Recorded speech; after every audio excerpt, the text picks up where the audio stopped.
అన్నా వందనాలన్నా. వందనాలు brother. Thank you. ప్రభునందు ప్రియమైన దేవుని బిడ్డలారా, మన ప్రభువైన యేసుక్రీస్తు నామములో మీ అందరికీ వందనాలు, ఉదయకాలపు శుభాలు తెలియజేస్తున్నాను. ఈ సమయంలో ప్రార్థనకి వెళ్ళకముందు, వాక్యాన్ని ధ్యానానికి వెళ్ళకముందు చిన్న ప్రార్థన చేసుకుందాం. మహాగణుడా, మహోన్నతుడా, పరిశుద్ధుడా, మీకు స్తోత్రం నాయనా. ఈ ఉదయకాల సమయంలో తండ్రి, మేమందరం కూడా ప్రభువా చిన్న మందగా చేరాం ప్రభువా. అయినా మీరిచ్చిన జ్ఞానాన్ని బట్టి ప్రభువా, అయినా గూగుల్ మీట్‌లో చేరిన విధానం బట్టి వందనాలు తెలియజేస్తున్నాం. ఎందరికో లేనటువంటి భాగ్యము మీరు మాకిచ్చారు. అందును బట్టి మీకు వందనాలు తెలియజేస్తున్నాం. అయినా ఈరోజు ప్రభువా ఏప్రిల్ మాసం మొదటి రోజులో మేము ఉంటున్నాం తండ్రి. గత నెలంతా కూడా మీరు రెక్కల చాటున మమ్మల్ని భద్రపరిచారు. మీకు స్తోత్రములు నాయనా. తండ్రి, ఈ యొక్క ఏప్రిల్ మాసం మొదటి రోజున ప్రభువా మేము అయినా ఈ యొక్క వాక్యాన్ని ధ్యానించబోతుండగా సహాయము దయచేయండి. తండ్రి, మీ కృప, మీ కనికరము అయినా వింటున్న ప్రతి ఒక్కరితో ఉంచండి. ఈ నెలంతా కూడా మీరు మీ రెక్కల చాటును భద్రపరిచి క్షేమాన్ని దయచేయమని ప్రార్థన చేస్తూ ఉన్నాం. తండ్రి, నేను వాక్యాన్ని తండ్రి బోధించబోతుండగా నాలో మీరు నుండి ప్రభువా, మీరు నా ద్వారా మీరు మాట్లాడమని, నన్ను మీ బోరగా వాడుకోమని విజ్ఞాపన చేస్తూ వింటున్న ప్రతి ఒక్కరినైనా అశ్రద్ధగా ఉండకుండా నాయనా వాక్యము వాక్యము వింటున్నప్పుడు నైనా శ్రద్ధ కలిగి అయినా పరిశుద్ధ గ్రంథాలను చేతిలో పట్టుకొని వినడానికి సహాయం దయచేయమని యేసుక్రీస్తు నామములో అడిగి వేడుకుంటున్నాను తండ్రి. ఆమేన్. Amen. Amen. Amen. ప్రభునందు ప్రియమైన వారలారా, ఈరోజు మనము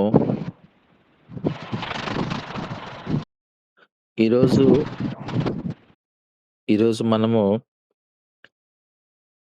సంఘం యొక్క ప్రార్థన అనే విషయాన్ని గురించి ధ్యానించుకోబోతున్నాం. సంఘము ప్రార్థన చేస్తే ఆ ప్రార్థన శక్తి ఎలా ఉంటుందో అనే విషయాన్ని మనము ధ్యానించుకోబోతున్నాం.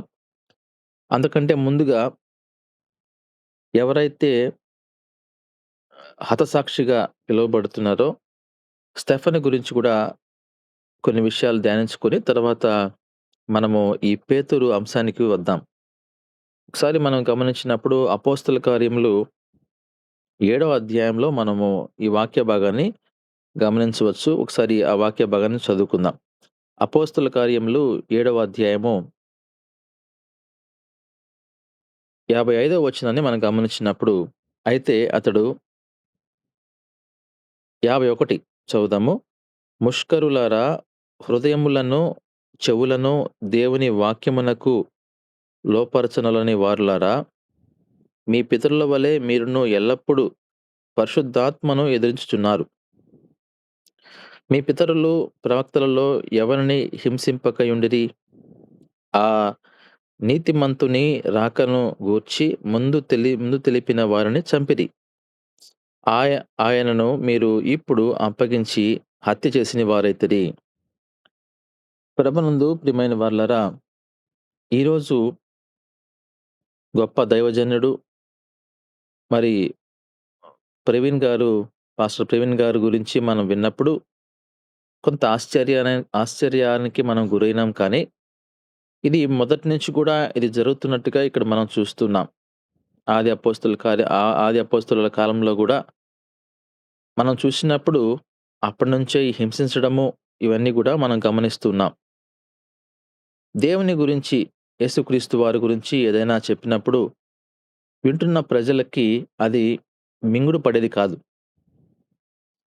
అందుకే ఇక్కడ స్టెఫను మాట్లాడుతూ అంటున్న మాటలు గమనిస్తే, ముష్కరులారా, హృదయములను చెవులను దేవుని వాక్యమును లోబరచనొల్లని వారులారా. దేవుని వాక్యాన్ని చెవులోకి పోనివ్వరు.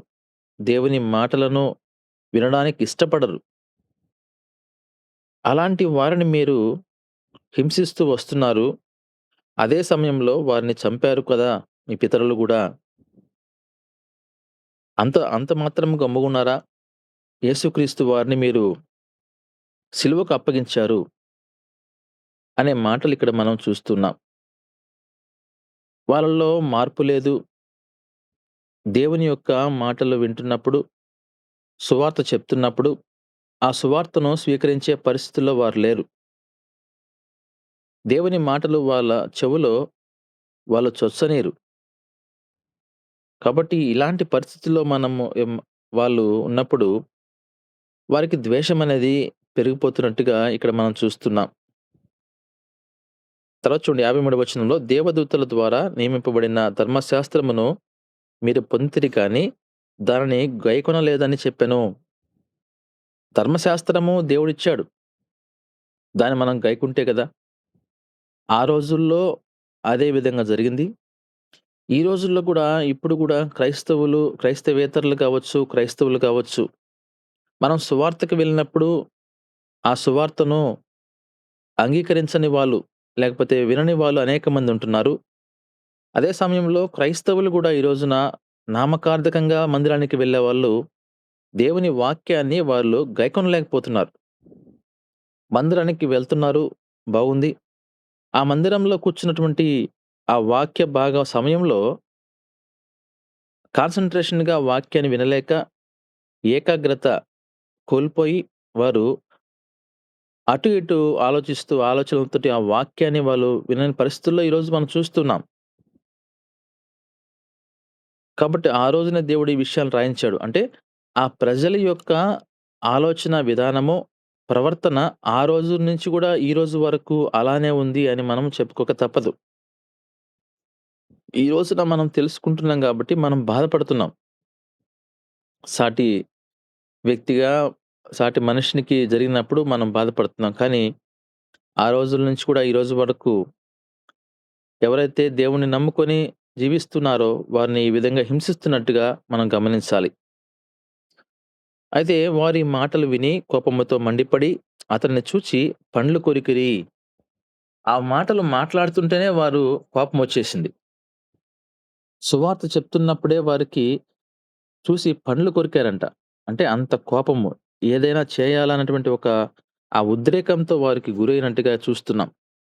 అయితే అతడు పరిశుద్ధాత్మతో నిండుకొనిన వాడై ఆకాశం వైపు తేరిచూచి దేవుని మహిమను, యేసు దేవుని కుడిపార్శ్వమందు నిలిచియుండుటయు చూచి, ఆకాశము తెరవబడుటయు, మనుష్య కుమారుడు దేవుని కుడిపార్శ్వం నిలిచి ఉండుటయు చూచుచున్నానని చెప్పాను. వెంటనే ఆ స్టెఫను యొక్క దేవుడి దర్శనము కనిపించినప్పుడు, ఎక్కడున్నాడో మరి యేసయ్య గురించి వివరిస్తున్న సమయంలో, ఆ రక్షకుడు ఎక్కడున్నాడు అనే విషయాన్ని వాళ్ళకి తెలియజేస్తున్న సమయంలో, అదింకా వాళ్ళు మింగుడు పడలేదు వాళ్ళకి. ఆ విషయం చెప్పిన వెంటనే, అప్పుడు వారు పెద్ద కేకలు వేసి చెవులు మూసుకొని ఏకముగా అతని మీద పడి అనే మాట చూస్తున్నాం. చూసారండి? దేవుని గురించి గొప్ప మాటలు చెప్తున్నప్పుడు వారు చెవులు మూసుకుంటున్నారు. ఎందుకు చెవులు మూసుకుంటున్నారంటే, ఈ రోజున సాతాను యొక్క కార్యము నెరవేరుతుంది. ఆ రోజు నుంచి గూడా ఈ రోజు వరకు నెరవేరుతుంది. మనం సువార్తకెళ్ళినప్పుడు గూడా మీరు గమనిస్తూ ఉంటారు. ఈ మధ్య కాలంలో ఒక ప్రాంతానికి వెళ్ళినప్పుడు, అసలు మా ఊరికి సువార్తకి మీరు రావల్లేదు. మా ఊర్లో అందరూ గూడా మరి అన్యులు యేసుక్రీస్తుని దేవుడిగా పూజించే వాళ్ళు లేరిక్కడ. మీరు రావల్లేదు అనేటువంటి మాటలు గూడా మనం వింటున్నాం. కనుక దేవుడు మనకిచ్చినటువంటి ఆ యొక్క బాధ్యతను బట్టి మనము ప్రతి గ్రామానికి వెళ్తున్నాం. చూసారా? ఆ రోజుల్లో ఈ యొక్క స్టెఫను ఆ సువార్తను ప్రకటిస్తున్నప్పుడు చెవులు మూసుకొని పెద్ద కేకలు వేశారంట. మేము వినలేకపోతున్నాం ఇలాంటి మాటలు అని అతన్ని పట్టణపు వెలుపలికి అతన్ని వెళ్ళగొట్టి రాళ్ళు రువ్వి చంపారు. పట్టణము వెలుపలకి తీసుకెళ్లారు. రాళ్ళతో కొట్టి చంపేశారు. ఆ రోజుల్లో పబ్లిక్‌గా జరిగింది కాబట్టి పరిశుద్ధ గ్రంథంలో ఆ విషయము రాయబడింది. దానికి సాక్షులుగా సౌలు అను ఒక యవనుని పాదముల యొద్ద తమ వస్త్రములను పెట్టిరి అనే మాట చూస్తున్నాం. సాక్షులు గూడా ఉన్నారు ఆ రోజున. అంత ధైర్యంగా ఆ రోజున రాళ్ళతో కొట్టి చంపారు. ప్రభునందు ప్రియమైన వారలారా, మనము గమనించినప్పుడు ఇలాంటి హింసలు, లేకపోతే ఇలాంటి మరణాలు ఇంకా ఎన్ని జరగాలో అనే విషయాన్ని మనము ఒకసారి ఆలోచించాలి. అయితే దీనికి జరగకుండా ఉండాలి అనంటే మనకు ఒక ప్రాముఖ్యమైన విషయం ఉంది. ఆ విషయాన్ని మనం తెలుసుకుందాం. ప్రభువును గూర్చి మొరపెట్టుచు యేసు ప్రభువా, నా ఆత్మను చేర్చుకొనమని స్టెఫను పలుకుచుండగా, వారు అతనిని రాళ్లతో కొట్టిరి. అతడు మోకాలుని ప్రభువా, వారి మీద ఈ పాపము మోపకుమని గొప్ప శబ్దముతో పలికి, ఈ మాట పలికి నిద్రించెను. సౌలు అతని చావునకు సమ్మతించాను. ఇక్కడ మనం చూస్తున్నాము, ఎప్పుడైతే ఆ విధంగా రాళ్ళతో కొడుతున్నారో, వెంటనే స్టెఫను ఒక మంచి ప్రార్థన చేశాడు. ఈ ప్రార్థన చాలా ప్రాముఖ్యమైన ప్రార్థన. శిలువ మరణ సమయంలో గూడా ఆ దొంగ ఏ విధంగా అయితే యేసయ్యని అడిగాడో, అయ్యా నా ఆత్మ నువ్వు పరదేశంలో చేర్చుకుంటావా? పరలోకంలో చేర్చుకుంటావా? ఇక్కడ మనం చూస్తున్నాము, స్టెఫెను గూడా అదే విధంగా అడుగుతున్నాడు. నా ఆత్మను చేర్చుకో అయ్యా అనే మాటను ఇక్కడ మనం చూస్తున్నాం. ప్రభునందు ప్రియమైన వాళ్ళారా, క్రైస్తవులుగా మన నిరీక్షణ అదే. ఎందుకంటే ఏ రోజు మనము ఈ లోకంలో జీవిస్తుంటామో, ఏ రోజు మనం ఉండమో మనకు తెలీదు. ఒక్కరోజు ఈ రోజు ఉన్నటువంటి వాళ్ళు రేపు ఉండకపోవచ్చు. పరిస్థితులు అంత ఘోరంగా ఉన్నట్టుగా మనం గమనిస్తున్నాం. అయితే మనము సిద్ధపాటు కలిగి ఉండాలి. స్టెఫెను గూడా ఆ మాటను పలుకుతున్నప్పుడు అతన్ని రాళ్ళతో కొట్టి చంపేశారు. అయితే అతను ఒక మాట అన్నాడు, వారి మీద ఈ పాపము మోపకుమని గొప్ప శబ్దం పలికాడు. అయ్యా వారిని క్షమించు, వారి మీద ఈ పాపం వద్దు అనే మాటను ఆ రోజుల్లో గొప్ప వ్యక్తి స్టెఫెను తెలియజేసినట్టుగా మనం చూస్తున్నాం. అదే విధంగా ఈ కాలంలో చూస్తే గూడా మనకు తెలిసిన తర్వాత మనం చూస్తున్నటువంటి కాలంలో గమనిస్తే గూడా గ్రేస్టైన్స్ వాళ్ళ యొక్క భార్య గూడా అదే మాట చెప్పినట్టుగా మనం చూసాం. కోర్ట్‌లో తీర్పు గ్రహాం స్టెయిన్స్ వాళ్ళ యొక్క వైఫు ఆ కోర్ట్‌లో ఆమె చెప్పిన మాట, వాళ్ళందరిని నా భర్తను, నా పిల్లలను చంపిన వారిని క్షమించండి అని చెప్పినట్టుగా మనం గమనించాం. మళ్ళీ ఇప్పుడు గూడా ఇదే దైవ సేవకుని యొక్క ప్రవీణ్ గారి యొక్క భార్య గూడా, నా భర్త పోయిన మార్గము, ఆయన చేసిన సువార్త గొప్పది. ఎవరైతే ఒకవేళ హింసించుంటారో వారిని క్షమించండి అనే మాటను మనం గమనించాం. చాలా గొప్ప విషయము. అలాంటి మనసు మరి క్రైస్తవుల్లో ఎంతమందిలో ఉంటదో తెలీదు కానీ, అంత గొప్ప మనసు ఆ రోజు దేవుడు స్టెఫెనుకిచ్చాడు. ఈ రోజున కొంతమంది దైవ సేవకుల యొక్క భార్యల్లో ఈ మనసిచ్చినట్టుగా మనం చూస్తున్నాం. ప్రభునందు ప్రియమైన వారలారా, క్షమాపణ ప్రార్థన. స్టెఫెను చేసినటువంటి ప్రార్థన ఎంతో గొప్పది. నా ఆత్మను తీసుకో, నీ రాజ్యంలో చేర్చుకో నాయనా అని చెప్పి ప్రార్థన చేస్తున్నాడు. నన్ను హింసించిన వారిని క్షమించు అనే మాటను చూస్తున్నాం. కాబట్టి హతసాక్షులు అయినట్టుగా మనం గమనిస్తున్నాం. హతసాక్షి అనగా దేవుని కొరకు బ్రతికి, దేవుని కొరకు చనిపోయేవారు. ఇలాంటి వారు చాలా కొద్దిమందండి. అందుకోసమే ప్రవీణ్ గారి యొక్క మరణాన్ని కూడా మనం గమనించినప్పుడు, ఆయన సువార్త ప్రకటించే విషయంలో ఒక లిమిట్‌కి దాటి వెళ్ళిపోయాడాయన. సువార్త ప్రకటించే విషయంలో మనం చేస్తున్నటువంటి సువార్త ఒకటైతే, ఇది మొదటి స్టేజ్ ఇది.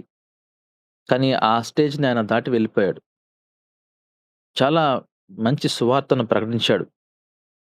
ఎంతో మందికి సత్యాన్ని బోధించాడు. ఎంతో మందిని శిష్యులుగా తయారు చేశాడు. కాబట్టి అలాంటి వారికి మరి ఈ యొక్క హతసాక్షి అనే ముద్ర పడాల్సిందేగా. ప్రభునందు ప్రియమైన వారలారా, దేవుని యొక్క అధికారం లేకుండా ఏది జరగదు అనేది గూడా మనం నమ్మాలి. అపోస్తల కార్యములు 12వ అధ్యాయానికొద్దాం. ఈ యొక్క వాక్య భాగాన్ని గూడా గమనించినప్పుడు, ఇక్కడ మనం పేతురు గురించి చూస్తున్నాము. ఇక్కడ దాదాపు అదే కాలమందు రాజైన హేరోదు సంఘపు వారిలో కొందరిని బాధపెట్టుటకు బలాత్కారముగా పట్టుకొని, యోహాను సహోదరుడైన యాకోబును ఖడ్గముతో చంపించెను. ఇక్కడ హేరోదు రాజు బాధ పెట్టాలని అటువంటి ఒక దృక్పథంతో గమనించండి. సంఘపు వారిలో కొందరిని బాధ పెట్టాలి. బలాత్కారంగా వాళ్ళని పట్టుకున్నారంట. బలాత్కారంగా పట్టుకొని యాకోబును ఖడ్గంతో చంపారు. ఎంత హింస అండి! ఇటువంటి పరిస్థితులు మనం చూసినప్పుడు, ఆ రోజుల్లో వాళ్ళు ఎంత బాధపడుంటారో. వాళ్ళ బంధువులు కావచ్చు, కుటుంబ సభ్యులు కావచ్చు. ఆ విధంగా యాకోబును యోహాను ముందే చంపినప్పుడు అంతటితో వాళ్ళు గమ్ముగున్నారా? ఇది యూదులకు ఇష్టమైన కార్యమని తెలిసి పేతురును కూడా పట్టుకొచ్చారు. ఆ సమయంలో పులియని రొట్టెల పండగ జరుగుతూ ఉంది. ఆ యొక్క పేతురుని తీసుకొనొచ్చి చెరసాలలో వేశారు బంధించి. అన్యాయంగా. అక్కడ ఏం జేశారు? వారు కూడా సువార్త ప్రకటించారు. దేవుని గురించి చెప్తున్నప్పుడు ఆహ్, ఆ యొక్క విధానాన్ని వాళ్ళు భరించలేకపోతున్నారు. దేవుడు చేసిన అద్భుత కార్యాలు, ఆశ్చర్యకార్యాల గురించి వివరిస్తున్నప్పుడు, వాళ్ళు భరించలేని పరిస్థితుల్లో ఈరోజున్నారు. ప్రభునందు ప్రియమైన వాళ్ళరా, ఏ విధంగా అయితే ఆ రోజు రాజైన హేరోదు సంఘము ఈ యొక్క పేతురుని చెరసాలలో బంధించినప్పుడు, ఆ పరిస్థితి మనం గమనించినప్పుడు, తర్వాత చూడండి, అతనిని కావలినుటకు 4 చతుష్టయముల సైనికులకు అతనిని అప్పగించెను. చతుష్టయముల అనగా 14 మంది సైనికులు. ఒకరిద్దరు గాదు. 14 మెంబర్స్ ఆ యొక్క సైన్యానికి ఆయన్ని అప్పగించారు. అప్పగించి బంధించారు. చెరసాలలో ఉంచారు. అయితే చెరసాలలో ఉంచబడినప్పుడు ఈ విషయాన్ని మనం నేర్చుకోవాలి. సంఘము అయితే అతని కొరకు అత్యాసక్తితో దేవునికి ప్రార్థన చేయుచుండెను. సంఘము పేతురు ఏ విధంగా అయితే ఒక సంఘాన్ని ఏర్పాటు చేసుకున్నాడో, ఆ సంఘాన్ని బలపరిచాడో, ఆ సంఘము మౌనంగా ఉండలేదు. లేకపోతే భయపడి పారిపోలేదు. లేకపోతే పేతురుని విడిచిపెట్టి మర్చిపోలేదు. ఇక్కడ గమనించండి, సంఘమంతా అతని కొరకు అత్యాసక్తి అనే మాట గమనిస్తున్నాం. ఆసక్తి వేరు, అత్యాసక్తి వేరు. అత్యాసక్తితో దేవునికి ప్రార్థన చేశారంట. ఏమండి ఈరోజు మనము ప్రార్థన చేయాలండి. పాస్టర్ ప్రవీణ్ గారి కుటుంబం గురించి ప్రార్థన చేయాలి. వింటున్నాం ఎన్నో రకరకాల అతని గురించి నిందలు వేయడానికి ఎన్నో రకరకాలుగా సేకరిస్తున్న విషయాలు మనం చూస్తున్నాం. ప్రార్థన చేయాలి. మనం వాటిని మార్చలేం. ఏమి చేయలేం. అయితే ప్రార్థన ద్వారా దేవుడు మనకు జయాన్నిస్తాడు. ప్రార్థన చేశారు సంఘమంతా గూడా. ఆ రాత్రియే పేతురు 2 సంకెలతో బంధింపబడి, ఇద్దరు సైనికుల మధ్య నిద్రించుండెను. చూసారా? రాత్రి కాలంలో ఇద్దరు సైనికుల మధ్యలో పేతురుని పండేస్తే భయపడలేదు పేతురు. నిద్రపోతున్నాడు హ్యాపీగా. మరియు కావలివారు తలుపెదుట చెరసాలలో కాచుకొనుచున్నారు. ఇదిగో ప్రభువు దూత అతని యొద్దకు అతని దగ్గర నిలిచెను. ఇది దేవుని యొక్క శక్తి. ఇది ప్రార్థనా శక్తి. 14 మంది సైనికులున్నారు. ఇద్దరి మధ్యలో పనుకున్నాడు. ఆ గేటు దగ్గర మరొక సైనికులున్నారు. ఎప్పుడైతే ఈ ప్రార్థన దేవునికి చేరిందో, సంఘం యొక్క ఆసక్తి కలిగిన ప్రార్థన దేవుని యొద్దకు చేరిందో, ప్రార్థన అనే ధూపము దేవుడు అంగీకరించినప్పుడు, వెంటనే ఆయన దూతను పంపించి, ఆ యొక్క పేతురును దర్శించినట్టుగా ఇక్కడ మనం చూస్తున్నాం. వెలుగు ప్రకాశించింది. దూత పేరును దూత పేతురును ప్రక్కను తట్టి, "త్వరగా లెమ్ము." నిద్రపోతున్న పేతురుని తట్టింది. ఏమంటున్నాడు? "త్వరగా లెయి నువ్వు. త్వరగా లెయి. లెమ్మని చెప్పి అతన్ని లేపగా సంకెళ్ళు అతని చేతుల నుండి ఊడిపడెను. దూత ఎప్పుడైతే లేపాడో వెంటనే పేతురు సంకెళ్ళు విడిపించబడ్డాయి, ఊడిపోయినాయి. వెంటనే ఆ దూత అతన్ని తీసుకొని ఆహ్, నడుము నీవు నడుము కట్టుకొని చెప్పులు తొడుక్కొనుము. అతడు అలాగా చేసిన తర్వాత దూత నీ వస్త్రము పైన వేసుకొని నా వెంబడి రమ్మని అతనికి చెప్పాను. అతడు వెలుపలికి వచ్చి దూత వెంబడి వెళ్ళి, దూత వలన జరిగినది నిజము జరిగినని గ్రహింపక తనకు దర్శనము కలిగని తలంచెను. మొదట కావలివారు, రెండవ కావలివారు దాటి పట్టణమునకు పోవు ఇనుప గవిని యొద్దకు, ఇనుప గవిని అండి అది, గమనించండి. ఇనుప గవిని యొద్దకు వచ్చినప్పుడు దానంతటా అదే వారికి తెరుచుకొనెను. ఎప్పుడైతే త్వరగా లేసిరా, నువ్వు బయలుదేరు. త్వరగా చెప్పులు వేసుకో. పైన ఒక వస్త్రాన్ని కప్పుకో అని తీసుకొని దూత వెళ్తున్నాడు. ఆ సమయంలో ఇనుప గేట్ వేసినటువంటి ఆ గేటు దానంతట అదే తెరుచుకుందండి. దేవునికి స్తోత్రమండి.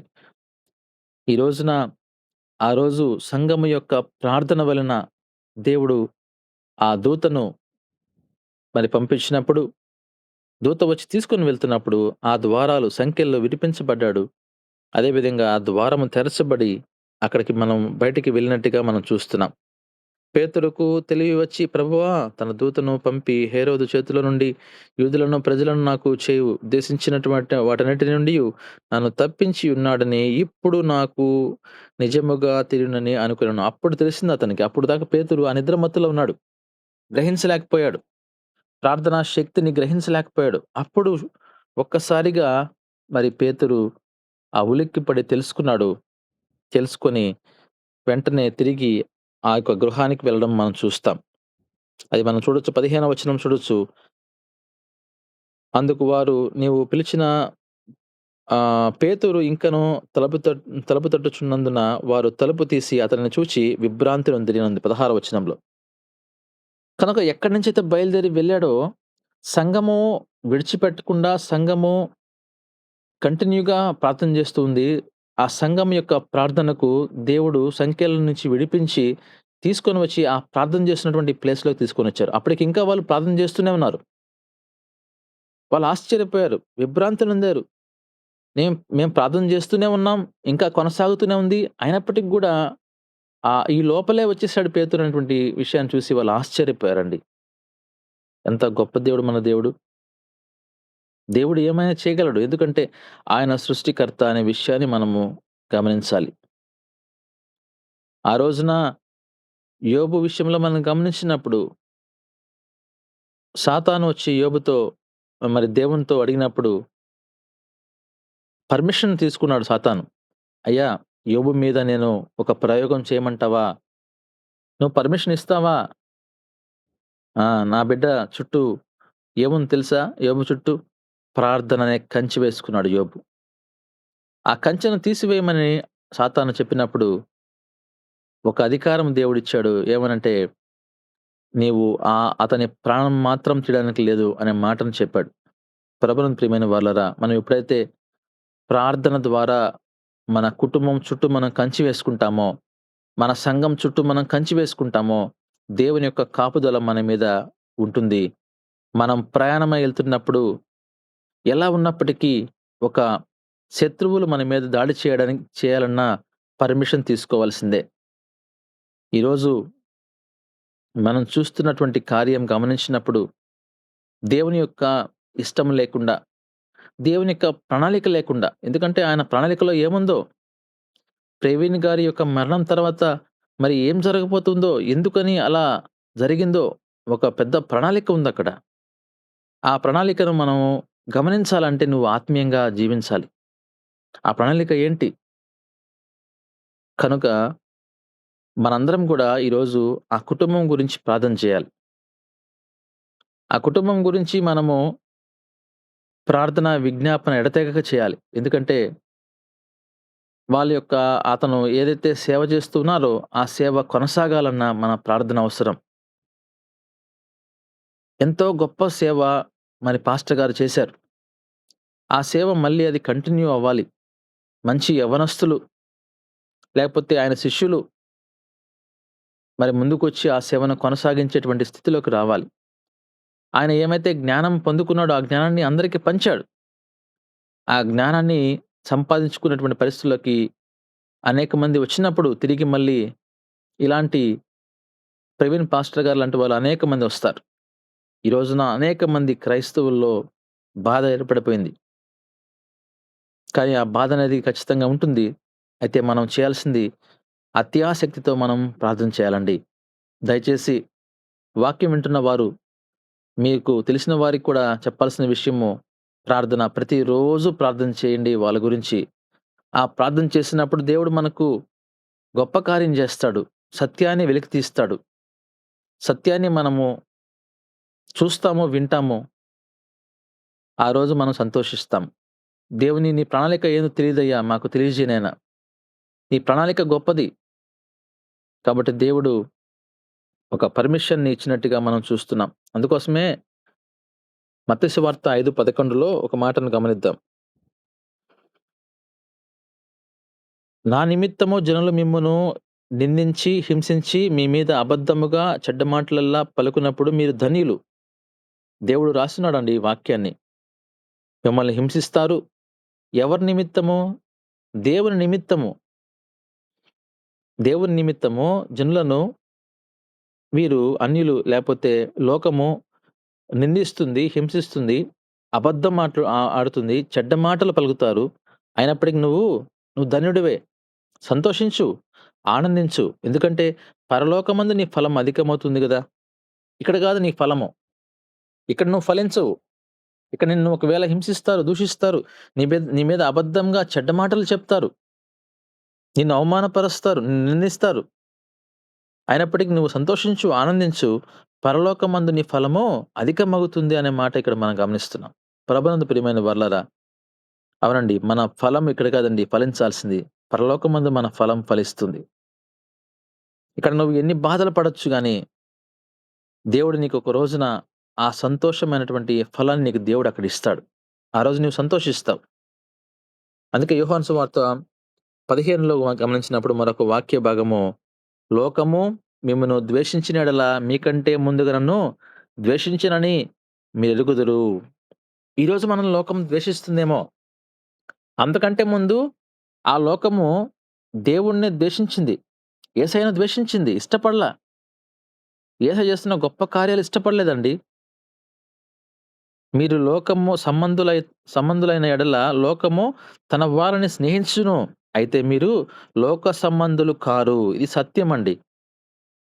మనం లోకంలో కలిసిపోయే వారమైతే లోకం నిన్ను ప్రేమిస్తుంది.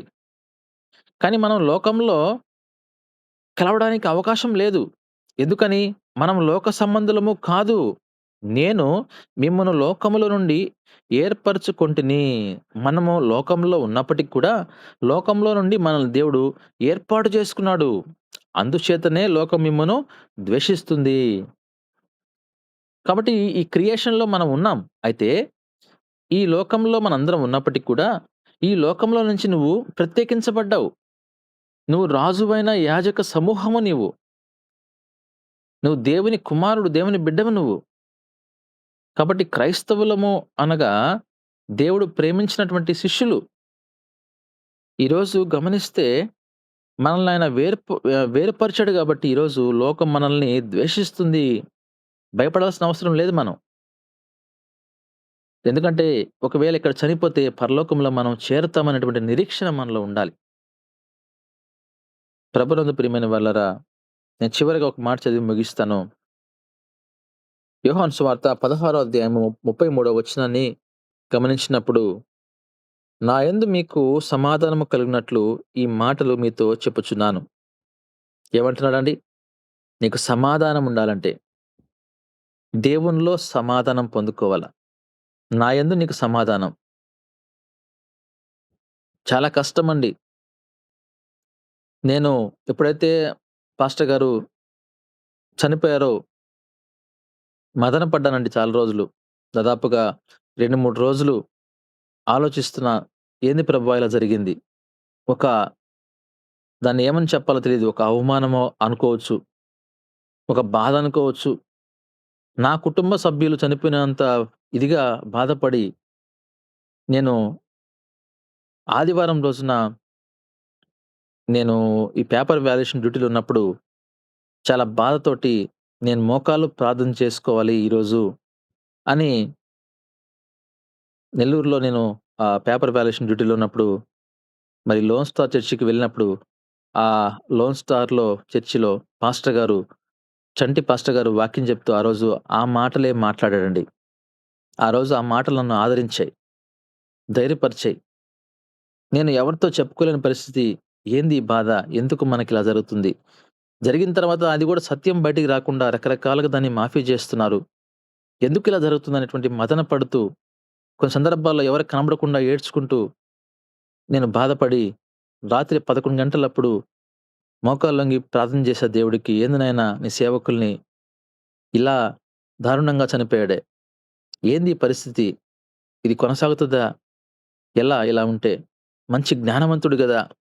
అనేక మందిని అనేక మందికి బోధించాడు గదా! ఏంది ప్రభువా" అని బాధపడి ప్రార్థన చేసినప్పుడు దేవుడు వాక్యంతో నన్ను ఆదరించిన మాటలే ఈరోజు నేను మీతో మాట్లాడుతున్న ఈ మాటలు. ప్రార్థన చేయండి.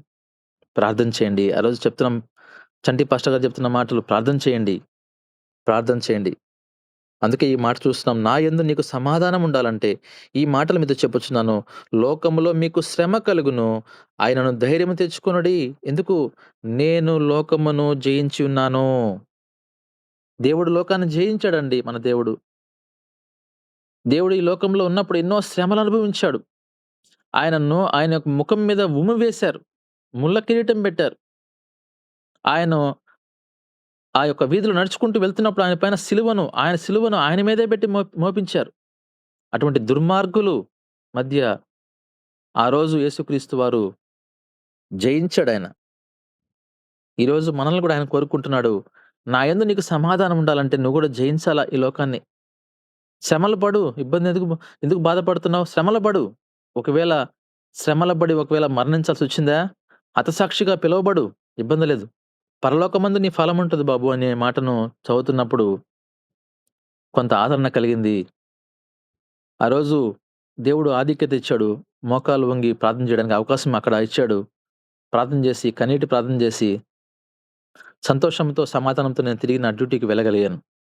ప్రభునందు ప్రియమైన వారలారా, మన దేవుడు ఎంతో గొప్ప దేవుడండి. మనం బాధపడినప్పుడు మన హృదయ వేదన ఆయనకు తెలుసు. ఈ మనుషులు ఆ హృదయ వేదనను తీర్చలేరు గానీ, దేవుడు ఆ మాటల ద్వారా మనతో మాట్లాడతాడు. దేవుడు స్వయంగా మాట్లాడడానికి అవకాశం లేకపోయినప్పటికీ, నా బాధ ఆయనకు తెలుసు కాబట్టి, నాకు ఏమైతే వాక్యం అవసరమో, ఆ వాక్యాన్ని దేవుడు నాకు అందించినప్పుడు, నేను సమాధానపడి, సంతోషపడి, అందుకే వాక్యం అంటుంది, "నా యందు నీవు సమాధాన పడాలి." కాబట్టి సంతోషంగా వెళ్లి, అవును గదా! మనం ప్రార్థన చేద్దాం. మనమేం చేయలేం కదా! మనం చేయాల్సింది ఒకటే. మన దగ్గరున్నది ఒకటే ఆయుధము. ఆ ఆయుధమే ప్రార్థన.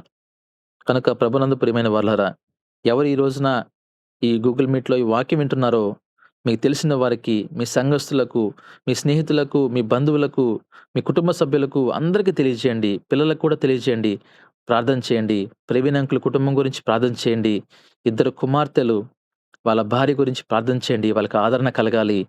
ఈరోజు మనం ఇక్కడ ఎక్కడో ఉన్నాం. మనం బాధపడుతున్నాం. వాళ్ళ కుటుంబ సభ్యులకి ఎంత బాధుంటుందో, ఒకవేళ ఆమె ఆ మాట చెప్పుండొచ్చు క్షమించమని. అయితే ఆమె హృదయంలో ఎంత బాధపడుతుందో, ఆయన నడిచిన క్షణాలు, ఆయన మాట్లాడిన క్షణాలు జ్ఞాపకం చేసుకొని, ఆయన వెళ్ళకముందు ఒక చిన్న గేమ్ పిల్లలతో ఆడాడు. ఆ వీడియో కూడా వైరల్ అవుతుంది. ఆయన పిల్లలతో నవ్వుకుంటూ ఒక చిన్న గేమ్ ఆడాడు. అంత పెద్ద దైవ సేవకుడు కుటుంబంతో ఎట్ట గడిపాడో ఆ వీడియో చూసినప్పుడు నేను చాలా ఆనందించాను. ఎంత ప్రేమిచ్చావయ్యా కుటుంబంలో. ఎంత సంతోషంగా వాళ్ళున్నారయ్యా. ఇటువంటి సంతోషాన్ని ఒక క్షణంలో వాళ్ళు కోల్పోయారే బిడ్డలు. కాబట్టి మనం ప్రార్థన చేయాలండి. అయ్యా ప్రవీణ్ గురించి మాత్రమే కాదండి. దైవ సేవకుల గురించి ప్రతిరోజు జ్ఞాపకం జేసుకోండి. దైవ సేవకుల గురించి ప్రతిరోజు ప్రార్థన చేయండి. వాళ్ళ కుటుంబాల గురించి ప్రార్థన చేయాల్సిందిగా మీకు ప్రేమతో మనవి చేస్తూ ఈ మాటలు ముగిస్తున్నాను. దేవుడి వాక్యము దీవించునుగాక. ఆమేన్. ఆమేన్.